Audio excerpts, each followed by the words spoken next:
I'm ready when you are too. It's 6.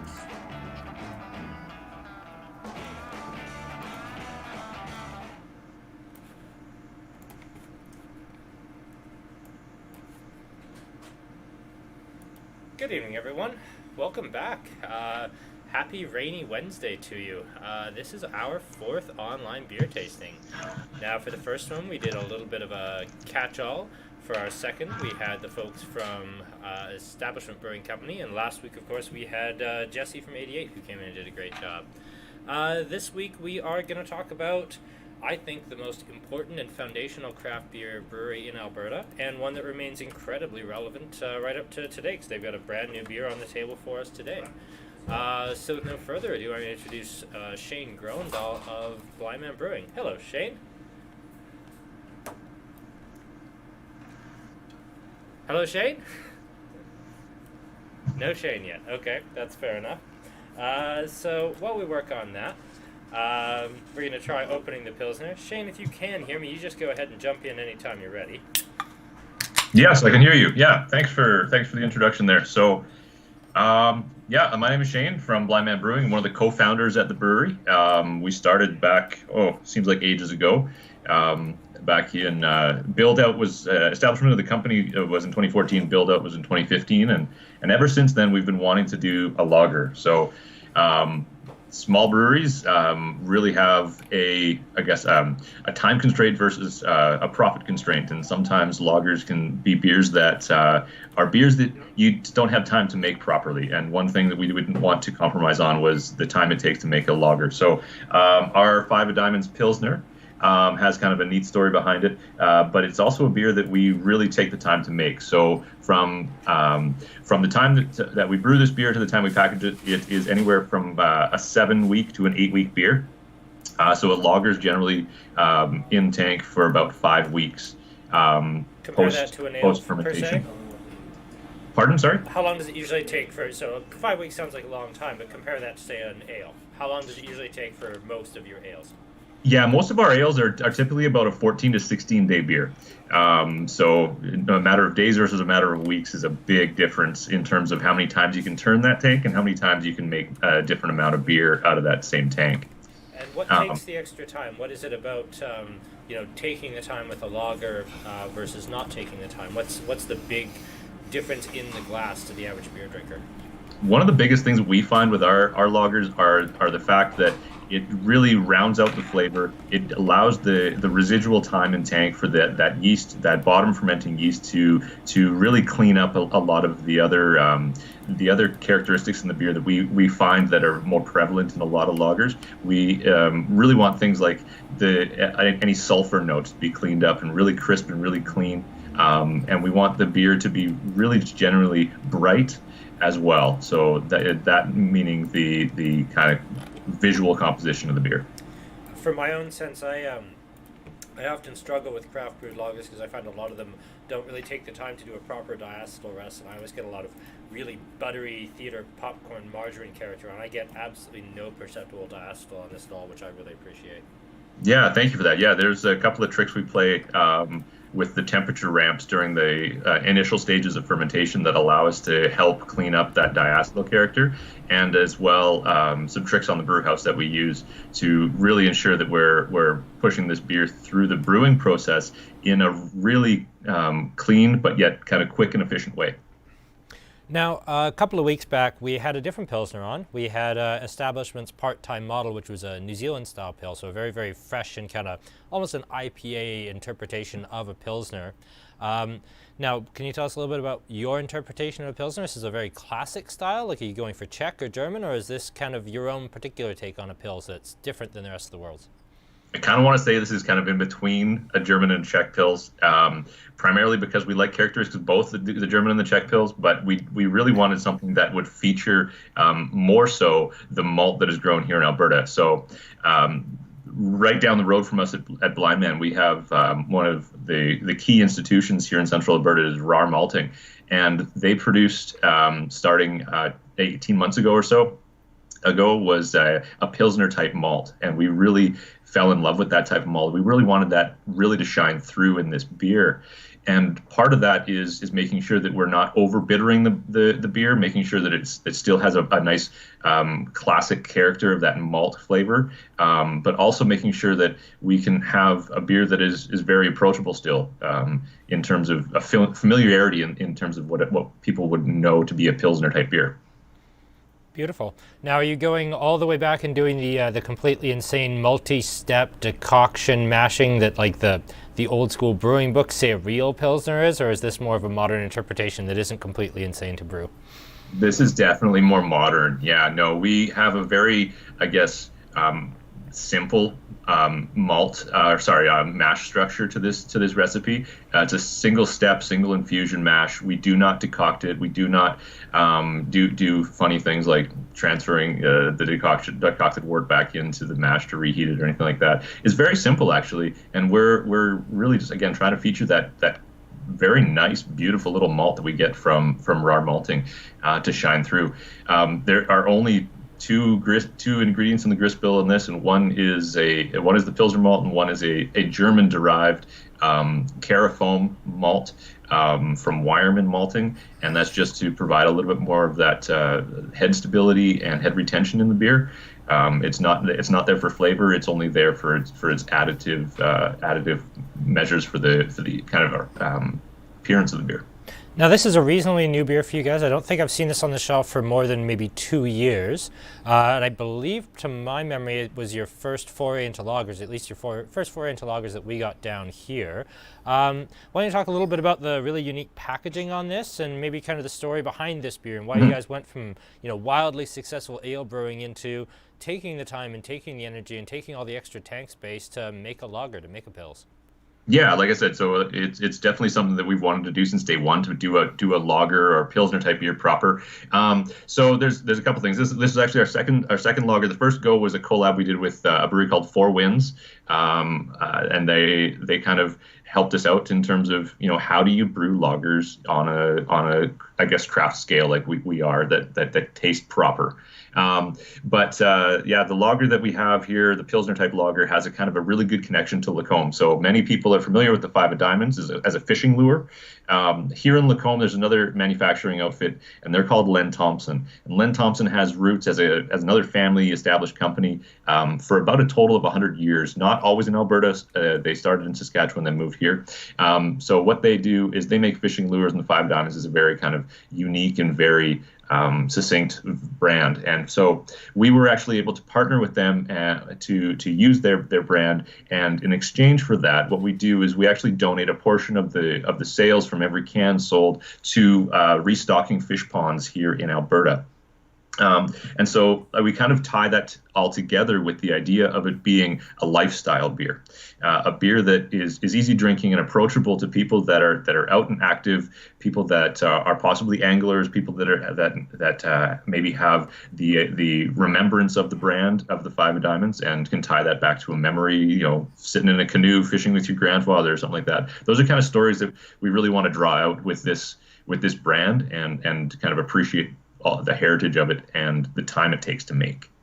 Maybe not that interesting to everyone else, but I vaguely remember the Four Winds collaboration. What was that called again? We called that a Danish lager. That has to do with my personal heritage, and we were trying to emulate a Carlsberg type lager, just because we thought it would be something fun to do. Yep. as small brewers. I do remember that beer. Yeah. That'd be a few years ago now, actually. I forgot about that one. Not quite 2 years, yeah. Now, you folks have got a ton of seasonals kind of going all the time. Like, we have an entire shelf dedicated to Blindman. I think at the minute, once again, with the lemons, limes, and clementines, it is now an entire shelf of Blindman, like edge to edge, door to door. There's a couple of breweries we do that with now, I'd say. I think 88 Establishment, we probably have that many beers from them as well. But really, you folks were the very first, which is just kind of funny because I was a bit of a tough sell on this one. Let's move on to the Florida Weisse lemons, limes, and clementines, and let's talk a little bit about kind of the early days of Blindman and pitching into stores and meeting, grumpy, angry curmudgeons like me who didn't want to like your beer. And we'll talk a little bit about the history of Blindman. Yeah, the history of Blindman is is kind of interesting. So there's five of us principals that started out at the brewery. Myself, I kind of came on. I was kind of late to the party. I was the last owner to buy in. Hans and Dave were locals here in Lacombe, and what they did is they played hockey together, and they in their hockey locker room decided that making beer would be a good idea. That some other craft breweries in other parts of the world were starting up and becoming popular little businesses to run. At the same time, I resided in Edmonton, and so did Matt and Kirk. Matt at the time worked for Alley Cat, and Kirk was another business operator at the time. And the three of us in Edmonton knew each other, and I at the time was kind of working as in the industrial automation in the cement industry. Really fun stuff, but looking for other ways to get into the beer industry, and had actually previous to Blindman been part of a business venture that didn't really get off the ground. So all three of us came down to Leduc, and Hans and Dave met us up in Leduc at a pub that's no longer there. We had beers and we talked it over, and that was in May of 2015. And then June 2015, we signed our lease in our first bay in Lacombe here, and started to do the build out over the summer, doing much of it ourselves as much as we could, bringing in kind of the licensed trades where we needed them. And brewed our first beer in September, released it in October at Oktoberfest in Edmonton of 2015. Now, I've been up to the brewery once, but that was fairly close to the early days. Like, I think this was back when really the only way I could get seasonals was almost to come up and see you folks. I forget exactly what it was I needed so badly. It might have been the New England Pale, when it was the absolute hottest ticket beer that Alberta had ever seen. And if you weren't drinking craft beer, was that the summer of 16, I want to say, summer of 17, that was just the absolute hottest ticket around with the New England Pale. And it was impossible to get. Like, I would get out of bed, an hour before the Liquor Connect order desk opened at 6 or 5 o'clock, because the order desk would click on at 6, just so that I could order Blindman New England Pale with no idea if I'd get it or not, because you folks are frustratingly close-lipped about when it was coming out. And it was that summer where it was all anybody wanted to buy. It was all anybody wanted to drink. These days there's 5 New England Pale Ales. Before I get out of bed in the morning, there's 6 new ones I'm getting pitched. Some of them are very, very good, but you guys were the absolute first to market, and it was just madness that summer. We'll touch a little more on that later, but let's talk about it a bit now. Yeah, the New England style Pale Ale wasn't ever initially meant or desired to be a full-time core beer for us, but we wanted to brew something that was hot and upcoming as one of the beer styles that we read about and had tasted in our travels further south. Can I ask which ones you had? Because I when I think of this style, I think Hill Farmstead, and I think like Alchemist Heady Topper. What were the actual inspirations, the beers that you all tried together when you came up with kind of the New England Pale Ale that changed it all? Yeah, it was the Heady Topper for sure. A couple of the other guys, Matt and Kirk, were able to actually travel to the region and travel to a bunch of different breweries. And there were some other ones that they had tried, but the one that stood out obviously was Heady Topper, that we kind of wanted to initiate up here. And so we started to do a bit of research and contacted a few other breweries in the States that were doing these sort of beers at the time, and kind of took it from there. One of the key factors to this beer is really just timing. Timing and grist bill. The timing, by that I mean the hop addition. So in the New England style Pale Ale, and then we moved that regime into other beers, for example, like in our dry hop Kettle Sour, is hitting that beer mid high Krausen, so like when that beer is really actively fermenting, with a large dose of additional hops. And that allows that juicy character, that biotransformation to happen. It allows that flavor to carry through into the finished product, and then post-fermentation, hit it with another additional dry hop to really bump up that aroma. I think a lot of us got a really good explanation about what dry hopping is and why it's important when we were talking about the Ring Pop IPA with Jesse from 88 last week. So I think everybody here is a dry hop expert at this point. But yeah, what styles of hops are you using in this, or is that a closely guarded trade secret? It's not closely guarded, no. Frankly, we use a blend of hops in the New England style pale ale, and then the kettle hops are different from the dry hops. So the dry hop itself is a blend of Citra, Simcoe, Galaxy, and Ella. Galaxy is a very popular hop to get, and the initial versions of it were strictly did not have Ella in it. And then when we came into issues with supply chain for Galaxy, and nobody at the time was able to even think about getting a contract for that variety of hops, we looked at different blends, and so we did play around with it a little bit batch to batch. But now we've settled in and find that the combination with Citra, Simcoe, and then especially the Ella Galaxy play off each other really well, and really give that tropical characteristic to the beer. Beautiful.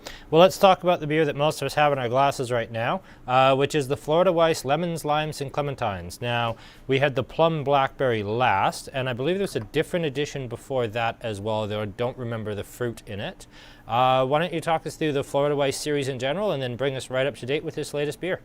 Yeah, so Florida Weisse is I guess, an umbrella that we're putting all of our fruited kettle sours under right now. We started out with the lemons and limes a couple of years ago, and you guys probably knew it in a short can. We've now moved it into the tall can. So this is basically lemons and limes from last year, but on steroids. We find that the addition of the Clementines has a really nice little sweetness that it brings out, and it really makes the lemons and limes combination even pop even further.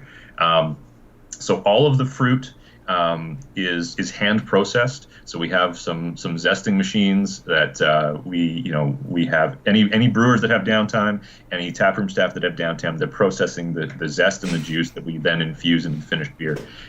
We looked at doing concentrates. We looked at doing or purchasing bulk zest from some food manufacturers that just didn't cut it.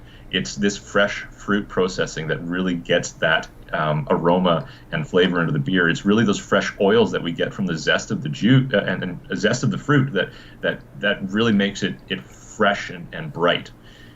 So any other processed materials that we did test batches with just did not pass muster, and we steered away from that. And I mean, yes, it's a labor-intensive beer. It's a super labor-intensive beer, but it means that we can still have fun with it. We can tell a story, and we get other people that are at the brewery involved in the production process that it wouldn't otherwise normally be. And it's a seasonal, so we have it for May through, call it September. So hopefully it's a beer that is a seasonal beer for that time. And a kind of a neat thing to talk about is that it is actually the same base as our dry hopped kettle sour. We kind of split the streams so that one brew could go towards Florida Weisse with the lemons, limes, and clementines, but the same base beer could also go and be dry hopped for the dry hopped kettle sour. Well, we'll see just how different those are in about 2 minutes here when we get on to the dry hop sour. I got a question from Jeremy. How has Lacombe become such a cool town? There's you folks, there's Prairie Sentinel, there's Cilantro and Chive. What's happening in Lacombe? Why is it kind of the heartbeat of central Alberta all of a sudden? Yeah, I think it's just the water. I'm not sure. It's a fun little town for sure. We kind of started up at the right point in time. Us and Cilantro and Chive came into town at roughly the same points in time. They moved from Ponoka. They had primarily a catering business up there and moved into more of a sit-down restaurant style model, and have just been absolute amazing people to work with, and great neighbors and great proponents of the craft beer industry. They do nothing but support the craft beer industry, and some of their food is amazingly paired with a lot of the beers that they do. They do they do a cheese dip, a pretzels and cheese dip with our Long Shadows IPA that's just killer too. So okay, I'm gonna have to eventually make it back up to Lacombe one of these days. So let's jump back, because again, you weren't, I think, the very first brewer doing, sours, at least for imported to Alberta, in terms of the sense that, we had Cantillon and everything else coming into Alberta. But by the best of my recollection, you're the only, I've got to think you were the very first sours brewed in Alberta, at least deliberately, not counting bad batches from breweries that were trying to do something else. What was your impetus to kind of go for sours, and how risky did you folks think that was, getting into the sours game as early as you did? I mean, now everybody and their mum has a sour, but you folks were really alone in the early days. Yeah, one of the ones that stood out for me in the early days when we were experimenting with how to do a kettle sour was actually Wild Rose at the time. Brian Smith there had made a Goza about and I think they called it White Rider or something like that. I remember that, yeah, vaguely. A couple of years previous to that, and so we learned a lot from him about how they did their process. And in the early days, we were again taking inspiration from other breweries and trying to make it our own. The early days, we also were using fresh yogurt, as fresh a yogurt as we could find as the inoculant for the fresh lactobacilli culture, as the means to drive that souring process in the brew kettle. And so some of the batches were a little bit variable, and we actually had to dump a couple of batches right out of the kettle because the culture didn't take, and it didn't acidify the wort the way we were looking for. And so we had a really interesting time learning how to do that. And we worked with a local yogurt producer called Blesswold.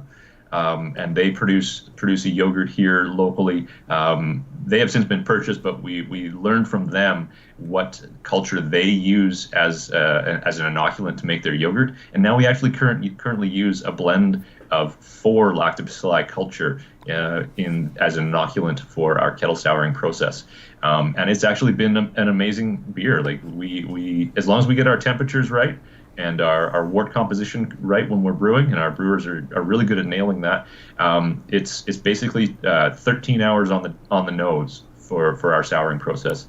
If you read some other blogs or other posts by some other brewers that are using maybe a single culture or a propped up culture, stuff like that, some breweries are finding that their kettle sours are extending into the 36-hour process, and that is something that we just can't find as a viable option. Nor do we find that those beers are as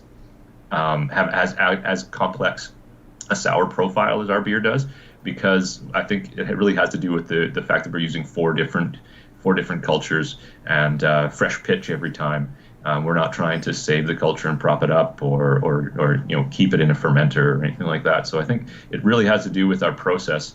And we've actually had our brew house modified in a specific way to allow us to manufacture kettle sour beers more easily than other traditional brew houses are set up for. Well, I'm glad you touched on just the difficulties and the little tiny intricacies of making sour beers, because I hear a little too often that, like the only difference with the sour beer is they use souring yeast, and no, souring yeast takes years. You guys make some Brettanomyces beers, and 18 months, 2 years to really see any kind of reasonable fermentation sort of thing. Whereas, you're talking 36 hours on the lactobacillus culture. Souring yeast or Brettanomyces is very, very effective and can produce a really interesting flavor. But you talked about with lagers, you're talking weeks, not days. And when we talk about like souring yeast, you're talking years, not hours. I really do love just talking about some of the more fine points with sours, because there's so many misapprehensions and misunderstandings around sours, and I really love getting the real truth out there with these, because it's a much more interesting world than just, there's beers that are made with sweet yeast and beers that are made with sour yeast, and this is the only difference, and it's so much more interesting than that. Mm-hmm. Yeah, I mean, we have a whole dedicated side of our brewery now, which is a very, I guess it's a playground for us to kind of to find the different ways that we can introduce a different cultures into oak, and we have a collection of barrels we have that we're able to play around with different scenarios. We have a couple of foeders, which are effectively large oak barrels that we have 2 different programs in. One of our foeders is in a Solera process, and that means we'll take a small volume of the beer out of that foeder, that large oak vessel, and either package it or re-ferment it on fruit or another aspect, and then refill it, and slowly over time that volume becomes a mixture of the different ages of beer. And the other foeder that we have, we fill it and then completely empty it every turn. meaning that we are able to introduce fresh culture into it. There's a process that we can go through to actually clean the foeder, not necessarily deep clean it like we would our stainless steel tanks, but at least initiate a cleaning process on it that allows the inoculating culture to have a head start in that vessel. And those larger vessels, they're about 3,000 liters each. They're kind of a place that we draw from as a base band for some of the Brett beers that we produce, or the mixed ferment beers that we produce. But there's a huge difference between them and the kettle sours.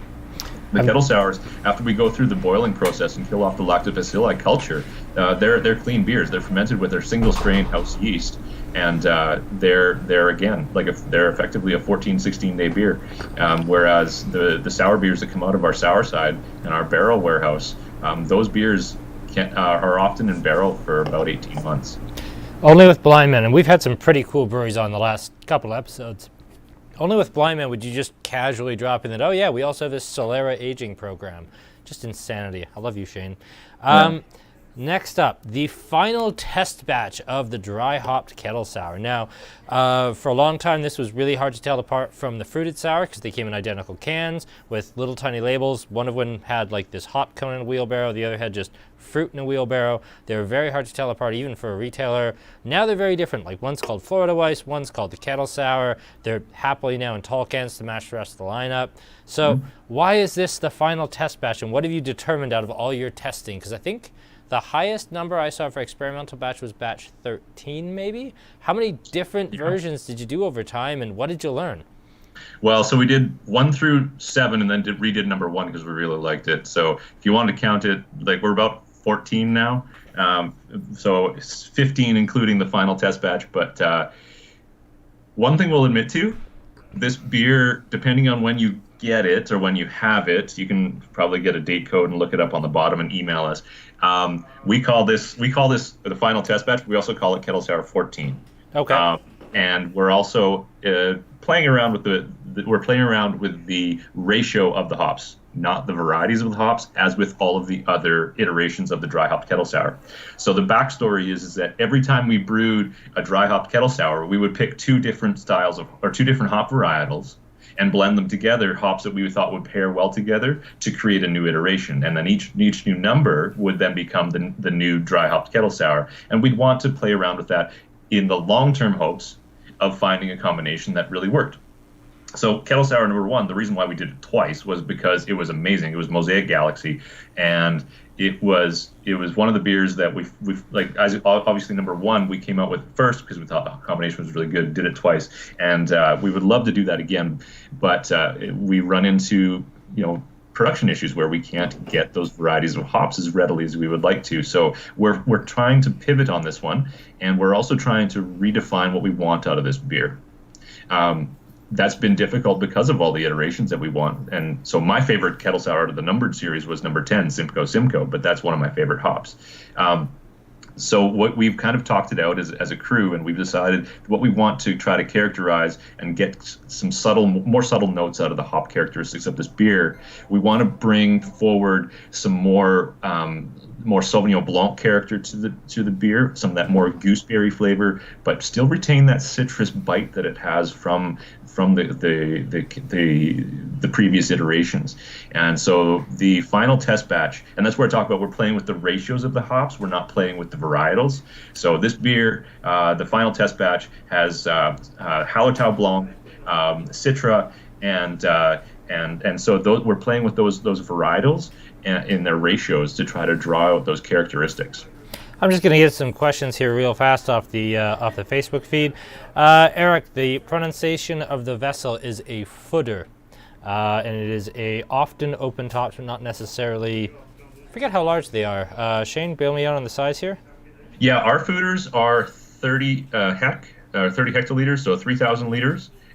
They come in a vast variety of different sizes. There's no kind of set size for a fooder. Often just a large oak vessel.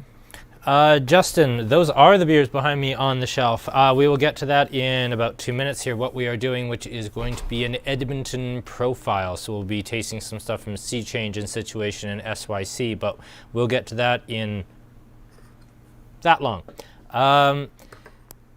Craig asks, where do you learn all the brewing details? in terms of me and Shane, we're both basically just making this up off the top of our heads. But if people have more detailed questions about your beers, Shane, do you have the text sheets on your website, or is there a place that people can get a hold of you to get more details? You can for sure email us at hello@blindmanbrewing.com, and we're happy to email out answers to any questions about any of our beers, any of our recipes. We don't treat our recipes secret. If somebody has a homebrew kit and they're wanting to do something, like, we can definitely email out recipe details to those folks that are looking to try to do something similar. In fact, even at one point in time, we had, I don't know if you remember, do you remember bars?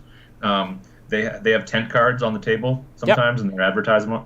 We actually had tent cards printed up at one point in time with the recipe for our Blind Man River Session Ale printed up on the back side of it, just to try to be open and honest about what's in the beer. Rogue did something like that years and years ago, I think, too, back in the day. They'd have the actual brewing recipe available, like if you did a peel away label on some of their stuff. I know that I bought a Dead Guy Ale that had a, hey, you really want to make this? Here's the recipe. It was just a peel away on the back of the label thing, which was really cool.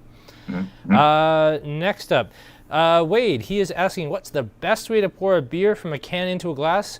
I've heard conflicting opinions. Well, I think the best way to answer that is to give you conflicting opinions. I will answer it with my answer, and then I'll let Shane completely contradict me. For me, I like the glass at about a 45-degree angle. Let me just get this glass slightly emptier the best way I know how.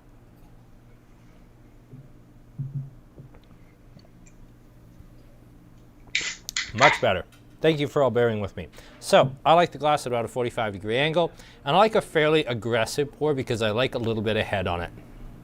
So I'm not babying the beer. I'm not trying to, encourage it to give me almost no head. I'm also not, holding the can directly 180 degrees right upside down. I'm just trying to get a nice, persistent, sticky head that's going to stick around for a little while, but isn't 3/4 of the beer. Now, if the can is slightly over-carved, which can certainly happen, then you're going to have to pour more moderately. If you've got a very, very lightly carved beer, like some of the English beers, especially the ones with nitrogen, you want to do a much more aggressive pour. But generally speaking, for a first pour for a beer that I'm meeting for the first time, I like about a 45-degree glass and a moderate to slightly heavier pour just to make sure I get that head. Shane? Yeah, I find that I generally will agree with you, but one of the factors that I would take into account is the style of the glass that I'm using.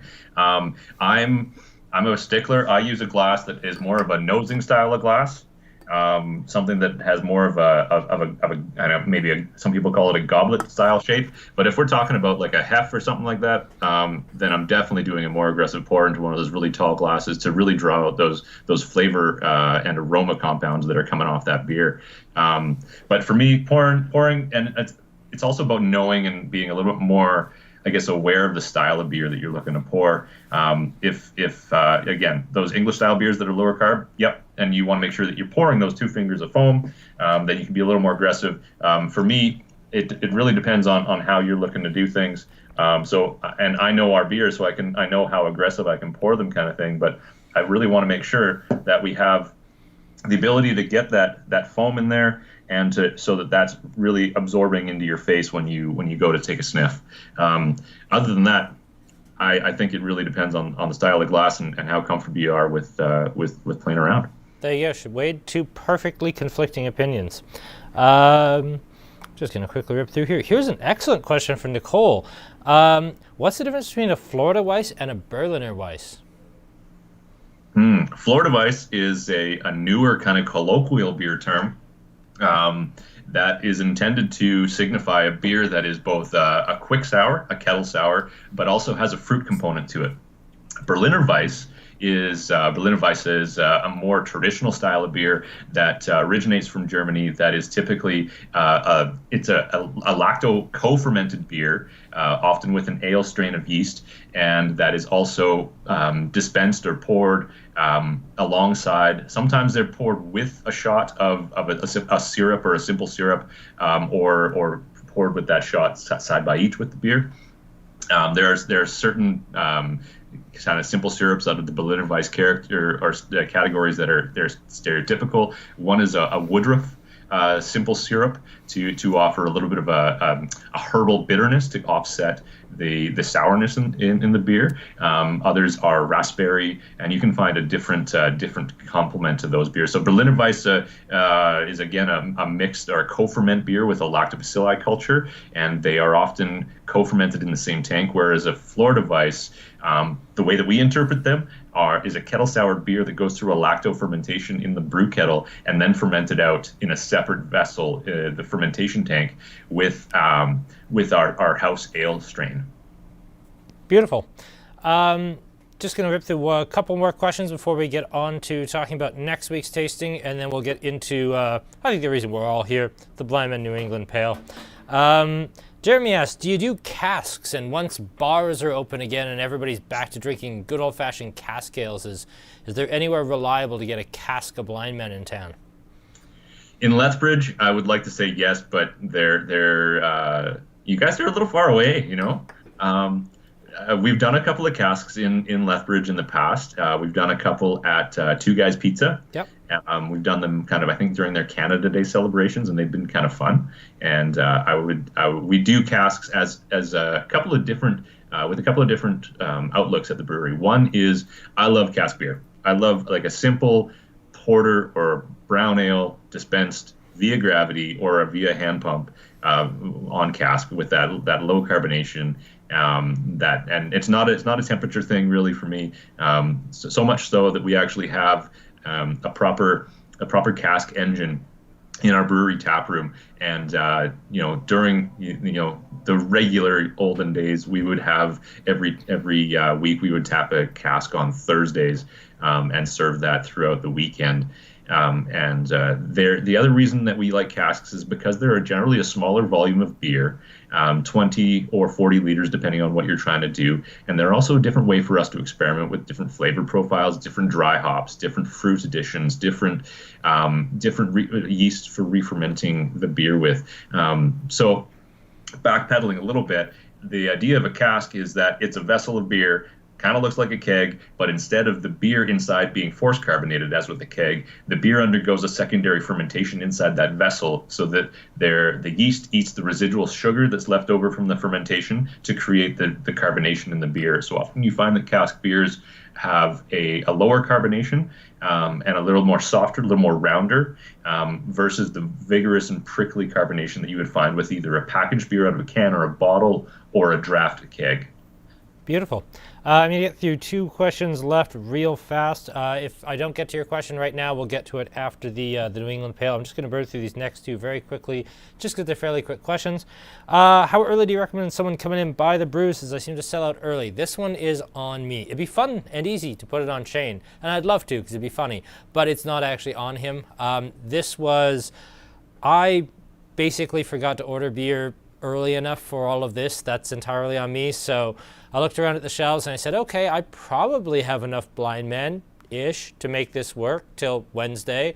So I phoned Shane literally like half an hour before I did the 88 tasting last week and said, so here's a thing you've never heard of before. Would you like to be part of our webcast show? And he gamely said yes, but what do you have in inventory? And I said, not very much, but I have these 4 right now that I won't run out of right away. I ordered extra of everything, but because this was very last minute thrown together on my part, they were sold out of the Kettle Sour and the Blindman New England. For our next tasting, which I'll touch on in a second, I was not an idiot and I actually already pre-ordered. So we have plenty of beer for that and more arriving next week as well. So we are not going to sell out of tastings next week. That's entirely on me. That was my lack of forethought. Shane being rudely out of stock on 2 of his beers doesn't help, but it was mostly my fault, 51%. The next question is, does anybody do an honest, no BS cask like a best bidder without a dozen weird things thrown in? Yes, they do. Tragically, not one that I sell, but Daryl over at Spectrum makes an absolutely ripping good best bidder over in North Lethbridge here. They do a really, really good one. I also had a customer request to bring in the Toolshed ESB, and we will be bringing that in next week because ESBs are great. I really enjoy them. I think they're really, really well done. Shane, off the top of your head, other than the 2 I mentioned, do you know anybody in Alberta who's doing a ripping good ESB? I would have to say that Red Heart kind of in our neighborhood. They operate as a brew pub model. They're a fairly new operation. Their ESB is really quite nice.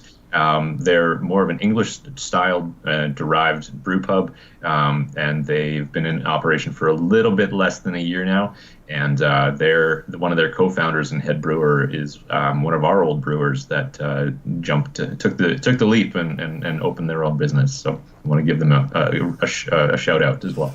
Beautiful. If you'll bear with us for 2 minutes here, Shane, I'm just going to talk a little bit of upcoming events sort of thing.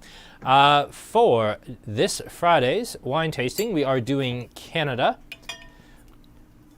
We are still working to get our special guest confirmed. We are hoping to have the winemaker from Averill Creek joining us to do the Jus Field Blend with us. But whether he's here or not, I'll be here, so that's 10% as good as a winemaker. Other than that, we are doing the Creek and Gully Pet Nat ciders. This is a natural cider done very much like a Pet Nat sparkling wine. Entire natural ferment, Naramata Bench apples, really beautiful fruit character, naturally cloudy, pretty as all get out. Like if you've only ever thought of cider as being like Strongbow or Rock Creek or Summersby, cider can be as interesting as a lot of wines, and I think this is a really good one. Next up, Lake Breeze has a Roussanne, which is one of my favorite grapes, and we'll get into why on Friday. And then finally, fingers very crossed, we're going to have a winemaker on the show for the very first time, and we're going to talk about his red blend. Next week's beer tasting, we are doing a profile on Edmonton breweries. I originally wanted to do this as an SYC brewery profile, but much like Blindman, they are ripping busy and they don't have enough of their beers in stock, which, what starts out as a problem can end up being an opportunity. This allows me to feature 2 other really cool breweries, because somehow it took Edmonton absolute bloody ages to get some good breweries, and now all of a sudden they have 3. So we have from Situation Brewing, we have the Afternoon Tea Saison, which Corey Med from Two Guys actually introduced me to. He requested this, and it is rippin' delicious. Next up, we have the Sea Change the Wolf Hazy Pale Ale. So yet another brewery, coasting on Blindman's coattails. Don't tell them I said that. Then we have the Salud, which is a Quake-style wheat ale, so using that fast fermenting yeast to produce those tropical fruit notes. And finally, another New England Pale or New England IPA called the Fjord from SYC. So that is next week's lineup. So that is what we've got coming up in the next couple of days. And I will also just quickly mention, John asked, do we have a Mother's Day special? Yes, we do. We've partnered with New Hope YQL Florists, who are the folks who have made all these beautiful succulent pots over to my right, your left. They're doing a bouquet of flowers partnered with us with your choice of a red, white, rosé, or sparkling wine delivered to your mom with a mushy card for $75 all in. And you can just hit us up either by phone, email, or Facebook message, and we'll get that squared away for you. We are taking orders for those right up till Friday afternoon because, we do have to give the florist a little bit of time to put those together. Let's quickly rip through and see if there's anything else. Well, Justin says that he has never had a Blindman beer that he didn't like. I can't say the same. We'll talk about that in a minute. I didn't like the River Session, which is one of my favorite beers, the very first time I had it at all. I thought it was gross. But I was just in a grumpy mood, which, if any of you know me quite well, is pretty much my default setting. So let's get on. And let's talk about, the great granddaddy of the New England IPA movement in all of Western Canada. The Blindman New England Pale. So we've heard from quite a few people. Dave Ronneberg from Establishment, he was talking about how Jamrock started out as a seasonal, but now it's so wildly successful it's got to be year-round. And Ring Pop from '88 started out as a, hey, let's just try this. It was a one-time, and yeah, now it's got to be a core beer. And I believe that's how this started out. This was a one-time seasonal, and then all of a sudden it became not just your best-selling beer, but pretty much the best-selling craft beer in Alberta for like the better part of a year. It absolutely took off like nothing I'd ever seen. Tell us what that ride was like, Shane. Like, that had to be a heck of a time.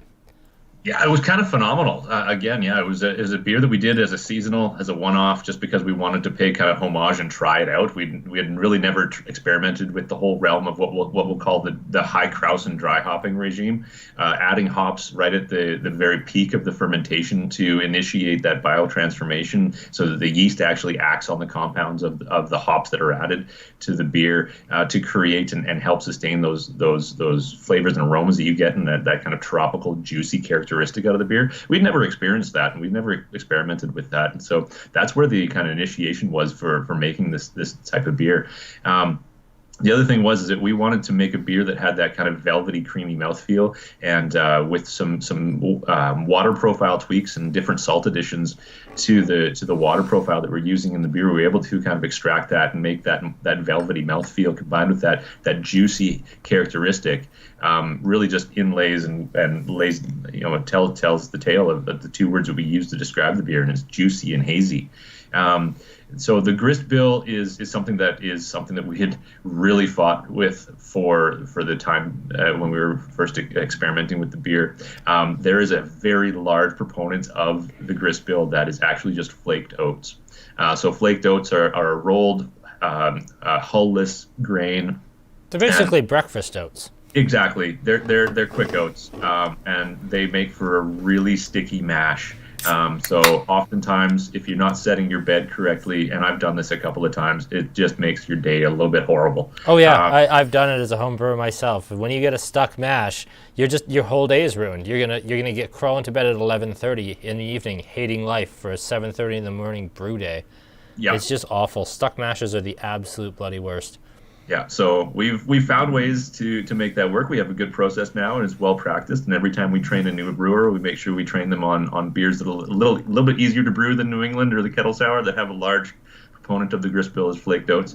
But really, it comes down to wanting to extract that protein out of those flaked oats to make that velvety mouthfeel, along with the water profile, to give it that kind of really, really amazing and roundness and juicy and hazy character. And then at the same time, we wanted to brew a beer that was kind of out there in terms of the styles of beer that were currently available on the shelf from other Alberta breweries when we first brought this out. And the uptake on it obviously was amazing. And we've gone through series of times where the beer is out of stock because we don't want to compromise on how we make it. So, and that's just some of the things that we've had to deal with in the timeline of this beer. But I think going forward, we're able to do pretty well. Some of the little unique things, though, I want to talk about quickly, if I can, are about our label. Some of you have seen the river seam on our cans. That's actually, you look at a topographical map and you can see that's actually a section of the Blindman River, our namesake. That is just outside of Lacombe, and then we have this I don't know if the light can show it, but the iridescence on the label, actually we changed that last year, and so it went from the rainbow Roy G. Biv, and so it went from one direction last year. We changed the direction to give the label a little more of a pop on the shelf. Little different things that allow us to create a different label to showcase a different beer, but also kind of makes it such that we're always going to be putting it into a can that has a label on it rather than moving into a printed can. Some different little things that maybe you didn't know about the beer. But so what month did you launch the New England Pale? I believe, and that's a tough question because my memory is kind of poor. But yeah, I also should remember and completely don't. Yeah, I believe it was June of 16. Yeah. And at what point did you realize this was so much bigger than you possibly could have imagined? Was it the first couple of days? Was it a couple of weeks in where you all sat around and said, "Oh God, what have we done?" It was probably about 3 or 4 days after we sent the first shipment of cans to Connect, and it completely disappeared. That was when we decided that we should probably brew another batch, which was again going to be 3 to 4 weeks down the road. So it was out of stock initially for quite a long time. But we've been playing kind of. I hate to say that we've been playing catch up on this beer, but it's a beer that is best drunk fresh. So that's really important. And I showcased in up until about 3 months ago, we had, like the old style kind of pricing gun date stickers on the tops of our 4-packs, but we now have a laser date code on the bottom of every single can that says a package on date. So especially with beers like this, especially with beers like the New England style pale ale and the dry hop kettle sour, the dry hop beers, you want to make sure you're getting the freshest beer possible, and that is one of the reasons why we basically play the numbers game. We try to watch all of the Connect sales and all the liquor store sales and brew the beer as it's needed, so that it's not sitting around on store shelves longer than it has to and potentially degrading in its quality. So that's one of the things. So if your store, your local or UKyle are out of stock for a little bit, sorry, but we're trying to make sure that the beer is of a quality that meets our standards. Beautiful. That's exactly what I like to hear. We have a really insightful question from Chad. Is there much concern for oxidation on the second dry hop edition once the fermentation is complete? He has to do his second dry hop tonight, and he's 4 days since he pitched his yeast, and it's his first New England IPA that he's brewed. First off, Chad, best question we've had in 4 of these tastings so far. That's amazing. I love how getting an actual homebrew question in real time. That's amazing. Shane, obviously I am not going to dare comment on that. This one's all you, buddy. So I guess rereading the question, is there much concern for oxidation on the second dry hop edition once the fermentation is complete? I think that is all a process.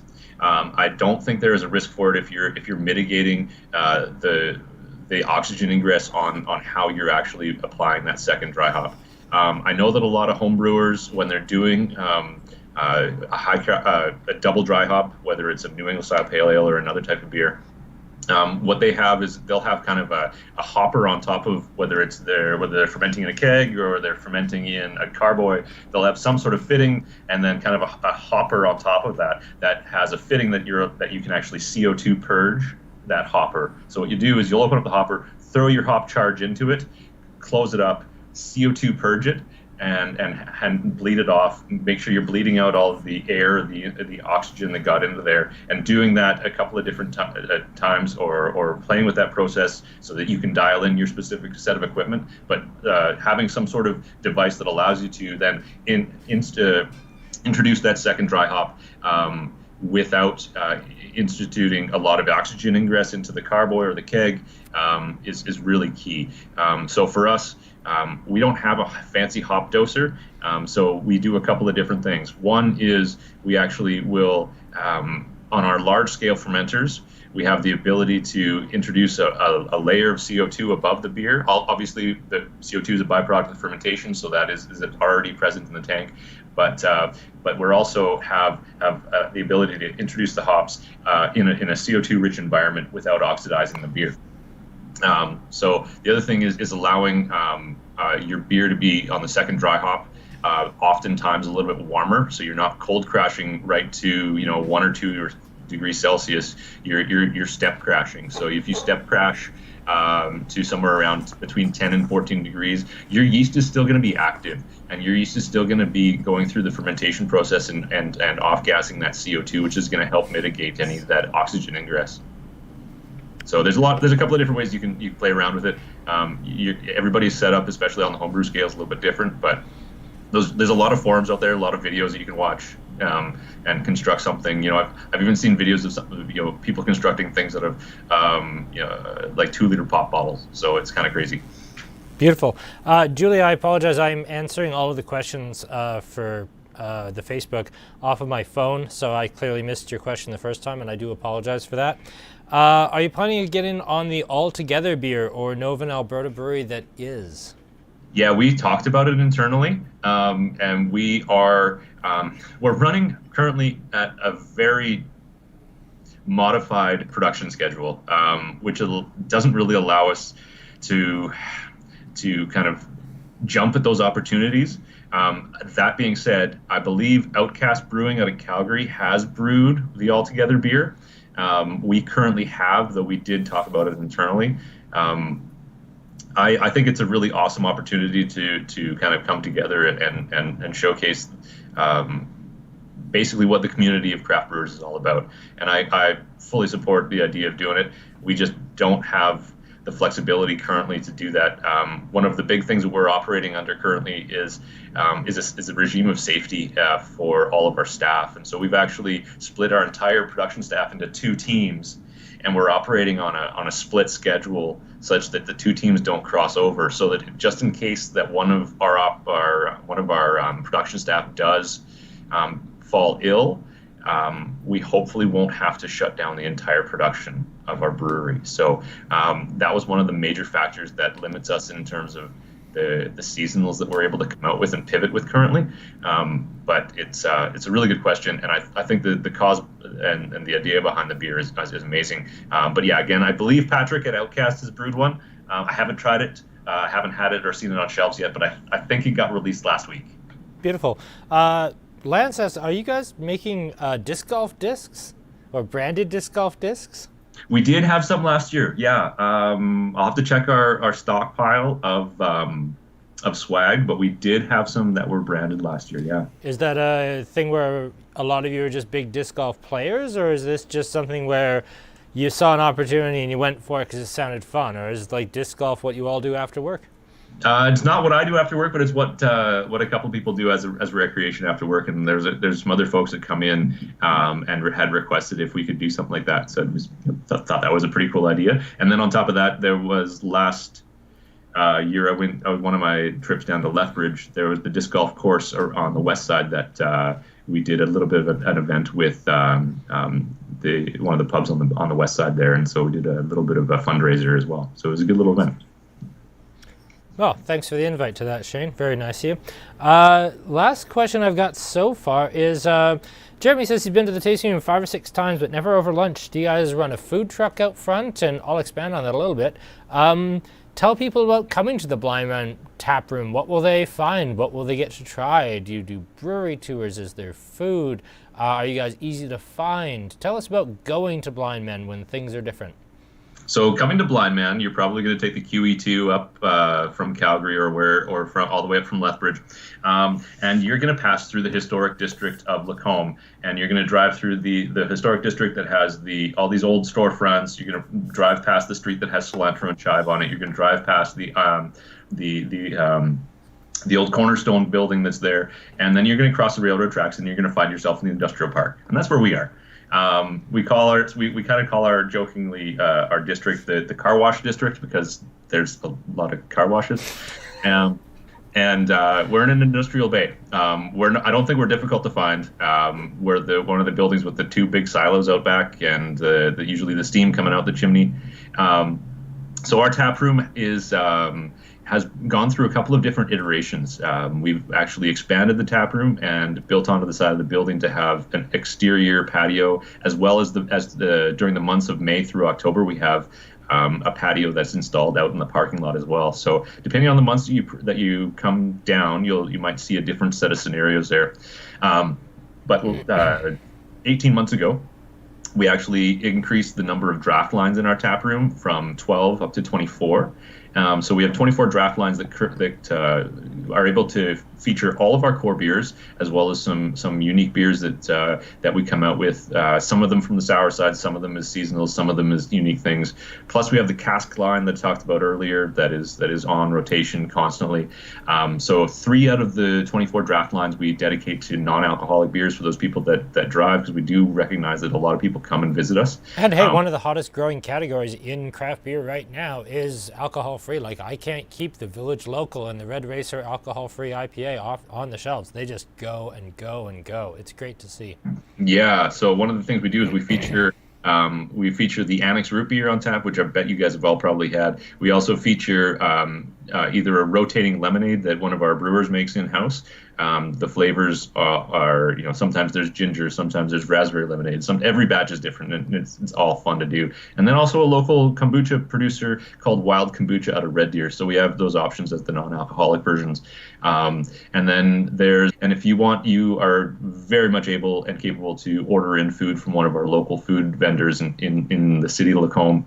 So cilantro and chive, Moe's Pizza, that sort of thing. During the summertime, however, with the patio season, we have a set schedule for food trucks. Last year, we had Smoky Beard Barbecue. And he actually would set up shop the night before in the back with his smoke kit and smoked brisket for about 14 hours before opening the next day. And that drove us pretty wild. And how can people find your food truck schedule when things are back to normal? Is it posted on your website? Is it on your social media? How can they find out which weekend they should be blocking up for a drive up to Lacombe to eat barbecue and drink beer? Yeah, definitely website, definitely social media. We haven't solidified that schedule yet as per this year, but once we are able to, and I guess more importantly, choose to reopen in that manner, then that definitely will be posted on our website and then our social media feeds. Beautiful. So I'm going to ask you a question. Doesn't have to be one of yours, but it can be. What was your favorite beer you've had in the last 30 days, Shane? Ooh,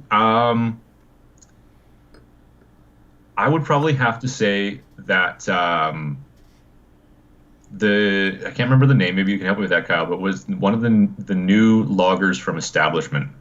They did the part-time model as the New Zealand Pils, and they did the Mellow Gold as the Munich Hellas. It was the Hellas, the Munich. Yeah, I couldn't remember the name. We just got that on Saturday. Actually, we got 3 flats of that, so that's new for us too. Yeah, that I had that beer a week ago or so, and that was a beautiful little. Had some honey notes to it. I really enjoyed that beer, and it had a beautiful malt character to it. Beautiful. All right, well, I think that's going to wrap up the formal part of the tasting, but we'll continue taking questions for a little bit. Before I forget my manners and forget, thank you very much, Shane. I really appreciate you coming in and doing this. Hey, cheers, Cal. Thank you. It's been a lot of fun. We've been working with you folks since basically the very start, and it's been one hell of a ride. I really love selling your beer. Hey, thanks very much. I appreciate the opportunity. Got some people who love your Viewmasters in the tasting room, and I actually was going to ask you have 24 taps. Maybe you've grossly expanded since the last time I was there, but your tasting room didn't have 24 seats when I was last there. How do you have 24 bloody taps? So there's a mezzanine level now. Actually, it was installed there when you were present, but we didn't have the staircase installed yet. So back in the old days of the early days of the brewery, I had an air mattress up there, and then when I had a late brew, I would just grab the ladder from the back and then climb up to my air mattress and sleep on the mezzanine because it was probably one of the warmest spots in the brewery. So since then, it's transformed. We now have the staircase. We now have the railing. We now have the kind of fishbowl windows that look out onto the brew floor from the mezzanine level. And so we've now expanded to our internal taproom capacity.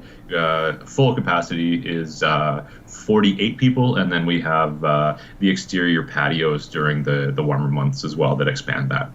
So without giving away any fancy trade secrets, what do you have coming up this summer? Do we have any exciting new things coming down the pipe from Blindman? Yeah, one really new exciting thing has to do with our third foeder that we've received. So typically foeders, like we've talked about before, are vessels that are constructed from oak that are used for long-term aging for a mixed ferment or a co-fermented beer. This new foeder that we've received is brand new from a constructor out of Colorado called Foeder Crafters, and they've constructed it for us with the ability to actually cool the beer as well.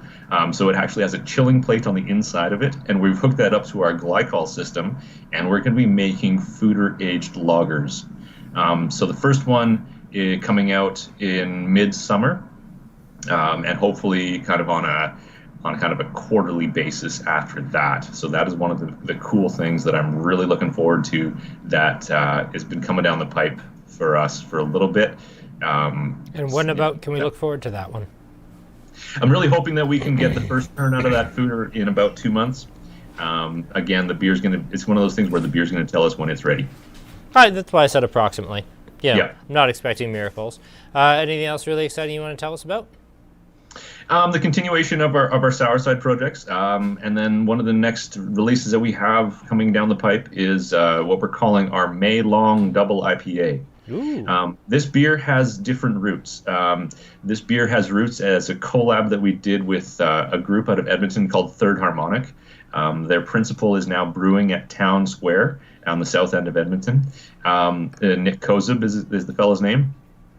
He's also a band member of Shout Out Out Out Out Out. And he's a really awesome dude. But we've also taken this as a merging project that we've done for the last couple of years called the Hudson Heart Project. In Red Deer, there's a tattoo shop that the principal owners there had a son who's gone through a really hard early few years of life and had multiple open heart surgeries. And so they've operated a charity and a donation foundation called the Hudson Heart Project. Hudson's the kid's name, to donate money to the Stollery Children's Hospital in Edmonton, where he had those operations. And so we signed on for this operation for this kind of project a couple of years ago, and we designed a beer around it. They have kind of a walk-in tattoo day. So the whole tattoo item, a part of the project hasn't changed, but our operation and involvement in that project is stayed the same. The beer style has changed, but we're still going to be involved in that process and make sure that we kind of do right by the process and to support the idea and the children's Stollery Children's Hospital in Edmonton as well. So that's coming down the pipe. Victoria asked, do you have any wine cask aged projects coming up? She really loved the first one a couple of years ago. I'll just quickly interject that we do still have a little bit of the port barrel aged Belgian dark strong on our shelves. Shane, what else you got coming out in the wine cask in the next little while that you can talk about? Coming out from the wine barrel side of things, we're going to be looking at a couple of different saisons. So I don't know if you recall the Escarpment collab that we did. Escarpment Labs is a yeast lab out of Guelph, Ontario that we've worked with. I do indeed remember. Yeah, that was great. Yeah. So that was a Brett saison, and that one was all fermented in stainless. And now we actually have the other half of that batch that was fully fermented and aged in wine barrels. So that's going to be coming down the pipe. Has yet to be packaged, but it's coming down the pipe. And the next one that's going to be due for release, probably in the nearest future. Again, the beer tells us when it's ready, but is it started out as the base from one of our fooders. We named our fooders Jean and Pierre after the cooper, really angry Frenchman.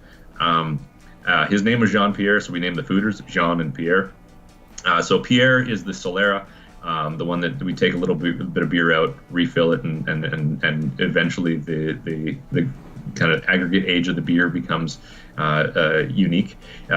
So we have a version of that we call Pierre on Peaches. So Pierre, the beer was re-fermented on 126 kilograms of fresh Okanagan peaches last fall.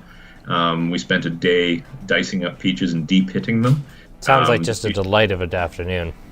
We had lots of good snacks. It was great. So 126 kilograms of peaches into 800 liters of beer, and that has been in bottle conditioning for the last 2 months.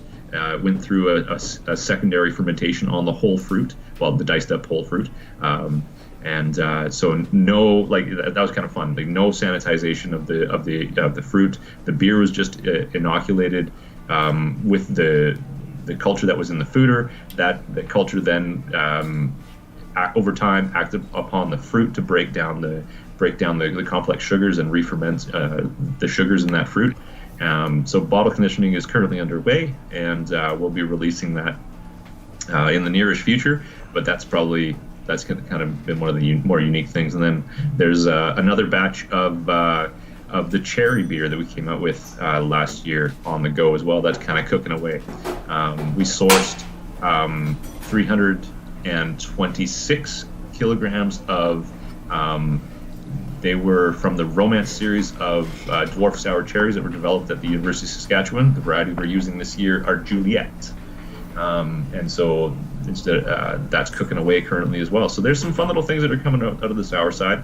And oftentimes they're kind of 1 or 2 barrel releases if they're not based upon the larger volume of the fooders. Beautiful.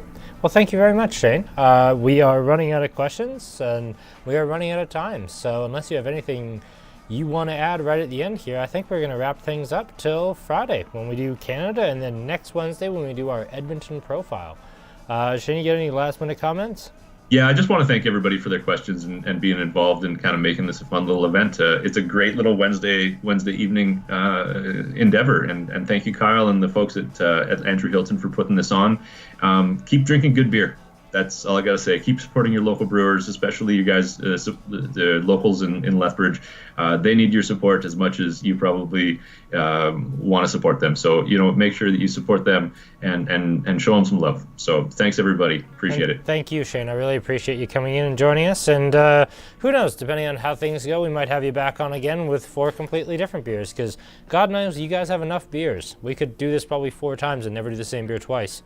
That was Shane from Blindman Brewing. He's an absolute star. Really appreciate him coming on.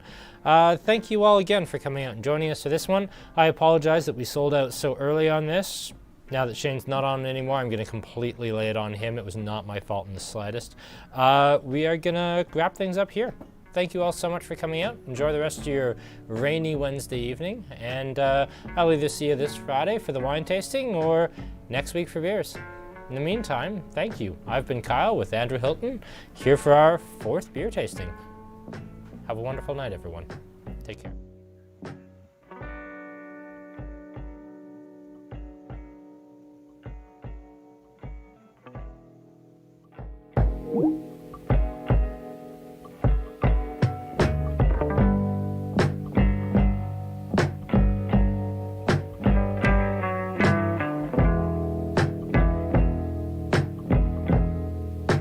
Doesn't make a lot of sense to be someplace I've never been. Reclaim some